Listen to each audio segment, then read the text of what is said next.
Island by Wendy Orr. I'm ready to read chapter 9. Do you remember what Nim is up to? Remember she's waiting for her dad Jack to get back to the island? His boat had a broken rudder. Trouble getting back. Remember she climbed up Fire Mountain? It was a volcano and the volcano erupted while she was there. Remember she and Fred fell down? She cut her knee when she fell down. Okay? Chapter 9. Today might be the day that Jack comes home, Nim thought, and the day to make Alex Rover's raft. She jumped out of bed. Oh, no, you don't, her knee screamed, and she sat down again even faster. Her knee was puffy and hot and red. Yuck, said Nim. She got up again. Very slowly she hobbled down to the rocks with a breakfast coconut. Fred had remembered her promise. The old pot, Nim exclaimed after the 5th piece of coconut, but Fred went on eating. Washed up on the beach, just below Selkie's rock, were 2 purple caps with a ridiculous fish on top. That's an easier way to call Galileo, said Nim, and she picked them up. Behind the caps was a big piece of driftwood, and under the driftwood was a torn piece of fishing net. Nim and Jack did not like fishing nets. But a raft, said Nim. The net was torn too jagged to make one big bag, but she could cut 4 squares and make 2 smaller rafts instead. Remember, she was looking for a bag to put the coconuts in to make a raft for Alex Rover. The net cord was tough and slippery. After a few cuts, Nim had to get her sharpening stone, drawing her pocket knife across it the way Jack had taught her, one side and then the other, faster and again till sparks flew and the blade was smooth and fine. The sun said it was long past lunchtime when she was done cutting. Her knee hurt so much to go up to the vegetable garden, so she ate the last banana with some limpets and seaweed from Shell Beach, and she drank the juice from a coconut because there was no water left either. Then, sitting in the shade of a palm tree, she knotted the squares down the sides and across the bottom. She flicked the nets, and Fred peekabooed from side to side. Sulky grabbed the end of the net in her teeth and tugged. It's not easy working on something when a sea lion is playing tug of war with the other end. It took a long time to finish the 2 bags, and then a long, sore limp to Keyhole Cove. Sulky and Fred jumped in to help fish out the coconuts, which would have been more helpful if they hadn't kept playing coconut soccer instead. Stop! Nim screamed. Fred sank to the bottom and hid beneath a giant clam. Sulky humped onto the reef with her back to Nim. Nim, feeling smaller than the limpets she'd eaten for lunch, crawled up beside her. I'm sorry, she said. Sulky could never stay angry for long, but Fred could. Nim had to dive 3 times before she could coax him back up.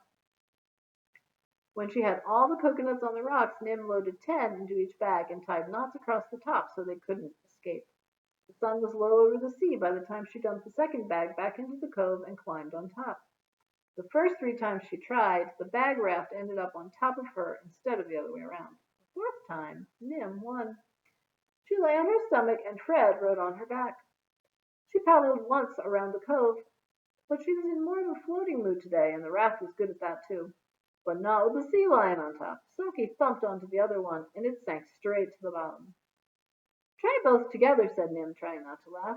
Nim held the rafts, and Sulky hauled herself on. She floated across the cove, nosing herself off the shore and bumping from reef to rocks. She liked it so much she forgot to tease Fred. She could have played there all night, but the sun's nearly set, said Nim. Email time. Dear Alex Rover, this morning I found an old fishing net, so I made 2 rafts because I thought it would be easier than one.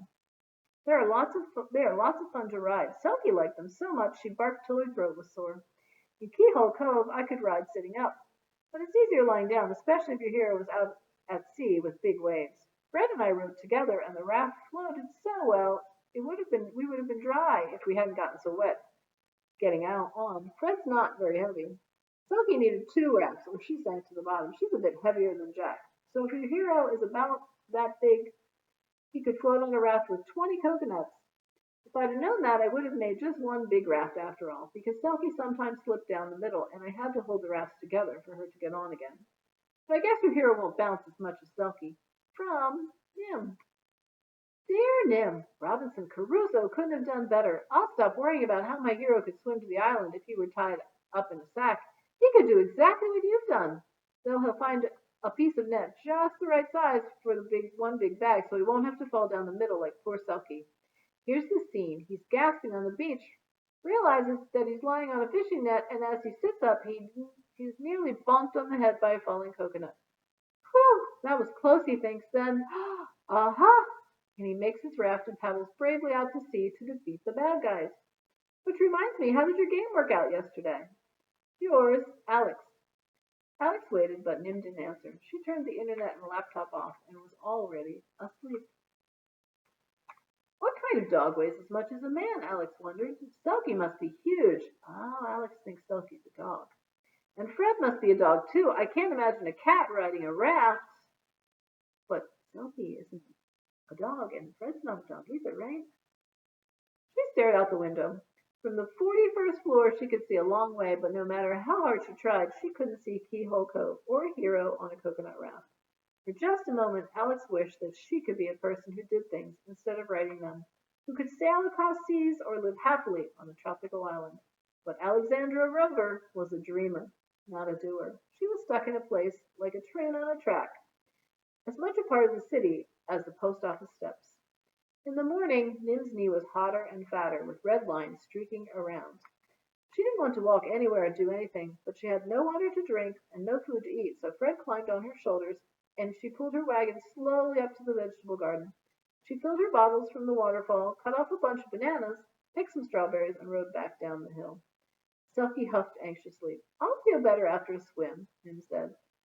So they swam around to Turtle Beach. Chica was grazing for seaweed, but she stopped to play a very lazy game of coconut soccer, though it was more like a catch because nobody could be bothered to wrestle for the nut. The tide was going out, and when they finished the game, Nim lay on her stomach and dug for clams with an old shell, while Selkie and Fred glimpsed around the wet sand, and Chica watched and nodded. When she scooped out enough for dinner, Nim made a fire, baked her clams, and split the coconut for dessert. Fred darted his nose under her arm and nearly got bopped on the head with her coconut-breaking rock. Out of the way, you greedy dragon, she teased, and broke him off a piece. Shining there like a perfect surprise was a round, creamy pearl.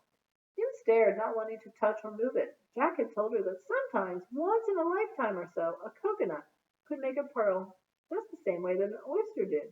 But Nim never thought she'd see one. Fred finished his own coconut, snapped, and the pearl disappeared. And Nim felt as if everything good in her life had disappeared too. She knew it wasn't true, and she knew it was silly, but she cried till her shirt was soggy and her breath was hiccupy, and the tears didn't know how to stop. Fred sat staring with his mouth full of coconut and pearl. Silky whumped him on the back with her flipper, and chunks of coconut and the pearl flew out of his mouth. Nim gave one last hiccup and took the pearl back to the hut. It was even more beautiful when it was clean, more wonderful than a shell's gleaming inside world, because it was whole and perfect. A lucky pearl, Nim whispered, because anything so rare must be lucky, and to be beautiful and rare must be the luckiest of all. She put it on a piece of stroked smooth driftwood in front of her mother's picture, and since it was almost sunset anyway, she turned on the laptop. The light glowed, the computer hummed, but just as she clicked the email box open, the screen went black. She'd forgotten to charge the battery. The pearl didn't seem so lucky when she couldn't tell Alex Rover all about it. Here she is sitting at her computer when she forgot to charge the battery. Come back next time for chapter 10 and we'll find out what happens next.